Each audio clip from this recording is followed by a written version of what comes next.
আমরা দেখতে পাচ্ছি প্রধান উপদেষ্টা ডক্টর মোহাম্মদ ইউনূস তিনি তার বক্তব্য রাখছেন।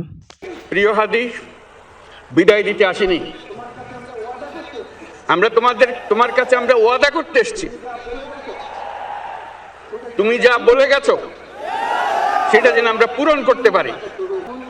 তুমি আমাদেরকে এমন এক মন্ত্র কানে দিয়ে গেছো, সেই মন্ত্র বাংলাদেশের কেউ কোনোদিন ভুলতে পারবে না এবং এই মন্ত্র চিরদিন আমাদের কানে বাঁচিয়ে রাখবে। তোমার মন্ত্র ছিল চলো বলবীর চির উন্নত মমশির। এই উন্নত মমশিরের যে মন্ত্র তুমি দিয়ে গেছো সেটা বাংলাদেশি সন্তানের জন্মলগ্ন থেকে যতদিন সে বেঁচে থাকবে নিজের কাছে বলবে চল বলবীর চির উন্নত মমশির, আমাদের শির কখনো নত হবে না।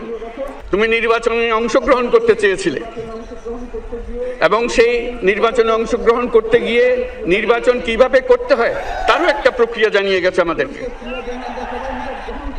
সেই প্রক্রিয়া যেন আমরা সবাই মিলে গ্রহণ করি, যে কিভাবে প্রচারণা কার্য চালাতে হয়, কিভাবে মানুষের কাছে যেতে হয়, কিভাবে মানুষকে কষ্ট না দিয়ে তার বক্তব্য প্রকাশ করতে হয়, কিভাবে বিনীতভাবে মানুষের কাছে আসতে হয়, সবকিছু তুমি শিক্ষা দিয়ে গেছো।